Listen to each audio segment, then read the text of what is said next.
안녕하세요, 키빗입니다.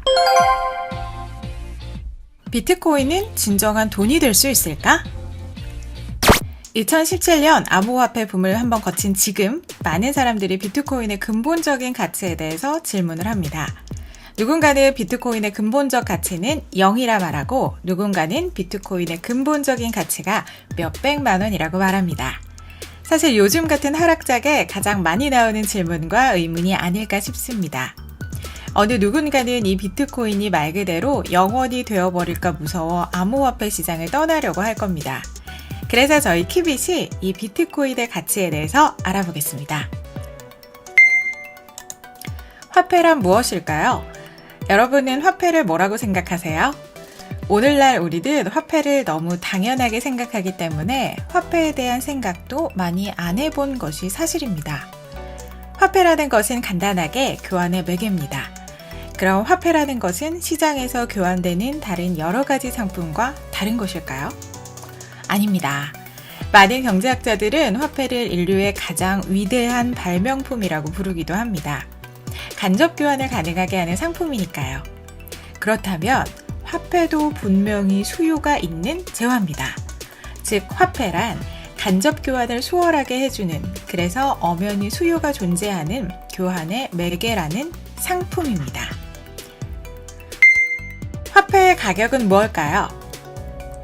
만약에 화폐가 수요가 존재하는 하나의 상품이라면 이 가격은 어떻게 정해질까요? 간단합니다. 이 화폐가 얼마나 많은 재화와 교환이 될 수 있는가, 즉 이 화폐의 구매력이 바로 화폐의 가격이 되는 것이죠. 우리는 흔히 인플레이션을 물가의 상승이라고 보지만 엄연히 말해서 인플레이션은 화폐의 구매력 하락에 따른 결과로 봐야 더 정확합니다. 그렇다면 이 구매력의 기원은 어떻게 될까요? 그렇다면 도대체 이 화폐라는 상품의 가격인 구매력은 어디서 오는 걸까요? 이를 고민한 학자가 20세기 오스트리아 학파 경제학자인 루트비 폰 미제스입니다. 미제스에 따르면 오늘 시점의 화폐 수요는 어제의 화폐가 가졌던 구매력을 기초로 한다고 합니다. 그리고 어제의 화폐 수요는 그 전날의 화폐가 가졌던 구매력을 기초로 하죠. 이는 너무나 당연한 건데요. 우리가 오늘 화폐를 얼마나 가질지는 어제 화폐가 얼마나 많은 재화를 구매할 수 있는지를 바탕으로 이루어질 수밖에 없으니까 말이죠. 그래서 이렇게 거슬러 올라가다 보면 이 화폐라는 하나의 상품이 화폐이기 이전에 상품으로서의 시점이 존재한다는 겁니다. 물론 국가가 선포한 법정화폐는 다른 이야기지만 말이에요. 이렇게 거슬러 올라가면 결국 이 상품은 화폐로서의 수요가 아니라 원초적인 수요가 존재해야만 합니다. 이것을 회귀 이론이라고 하고 미제스는 이 회귀 이론을 가장 잘 설명하는 화폐가 바로 금이라고 주장했다고 합니다. 과연 비트코인은 이 원초적 수요가 존재할까요?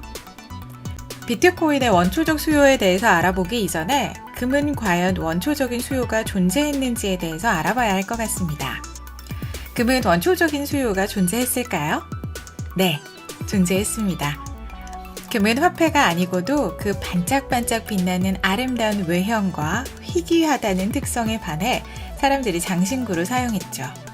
하지만 이런 식으로 접근해서 원초적 수요를 알아보면 비트코인은 문제가 생길 수밖에 없습니다. 비트코인은 디지털 자산이어서 우리가 목에 두르고 자랑할 수도 없고 외관이 보이지도 않아서 아름답지도 않습니다. 그렇다면 우리는 비트코인을 화폐로서의 가치를 매기기 전에 원초적인 가치가 있는 상품이라고 말할 수 있을까요? 그 답은 피자에 있습니다. 자, 그렇다면 우리는 비트코인이 언제 처음으로 교환의 매개로서 역할을 했는지 알아봐야 합니다. 바로 2010년에 10,000BTC로 2파대 피자를 구매한 그 사건이 비트코인을 실물재화로 교환한 첫 사례가 되겠습니다. 그렇다면 10,000BTC로 피자를 구매하겠다고 말한 사람은 10,000BTC로 2파대 피자를 판매하겠다고 말한 사람과 어떻게 이러한 가격 협상을 했을까요? 대답은 예상외로 간단했습니다. 경제사학자 크리스 칼튼의 말을 빌려보면 2009년 10월 비트코인을 옹호하는 사람들은 단순히 비트코인을 채굴하는 것 이외에 비트코인을 얻을 수 있는 방법을 필요로 했다. 그래서 그들은 비트코인을 불환지폐와 교환할 수 있는 방법을 찾으려 했다. 오스트리아 학파 학자들이 초기에 지적했던 문제, 즉 원초적 가치에 대한 문제가 생겼지만 이 문제는 굉장히 쉽게 해결됐다. 비트코인 커뮤니티의 초기 일원들은 New Liberty Standard라는 웨브사이트를 만들었고 비트코인의 가치를 불환지폐인 달러로 표기하게 된 것이 바로 1달러당 1309.03 BTC였다. 그리고 이 가격은 비트코인을 채굴하기 위해서 소모되는 전력의 비용을 바탕으로 계산된 것이다. 즉, 초기 비트코인 옹호론자들은 비트코인을 채굴하기 위해 소모한 전력의 가격을 바탕으로 10,000BTC를 2판의 피자와 교환하게 된 것이고 비트코인은 이렇게 처음으로 화폐의 기능을 수행하게 된 것입니다. 비트코인의 초기 가격을 비트코인을 채굴하는 데 소모되는 전력의 비용으로 계산한 것은 매우 당연한 일이었는데요. 비트코인에 열광했던 초기 비트코인 옹호론자들은 자신들이 비트코인을 채굴하는데 일정 전력을 소모해야 한다는 것을 감수하고서 비트코인을 채굴했습니다. 전력의 비용과 비트코인을 교환한 것이죠. 그런데 왜 그들은 전력을 소모하는 것을 감수하고서라도 비트코인을 채굴했을까요? 간단합니다. 그들은 비트코인의 수학적 알고리즘에 열광했고 탈중화가 되어 있는 장부라는 개념에 가치를 부여하게 된 것입니다. 중개자가 없는 탈중앙화 메커니즘이 실질적으로 구현된 것이 비트코인이고 비트코인을 이루고 있는 수학적 알고리즘에 대한 가치를 채굴이라는 행위로 나타낸 것입니다. 분명히 비트코인의 원초적인 수요는 존재했습니다.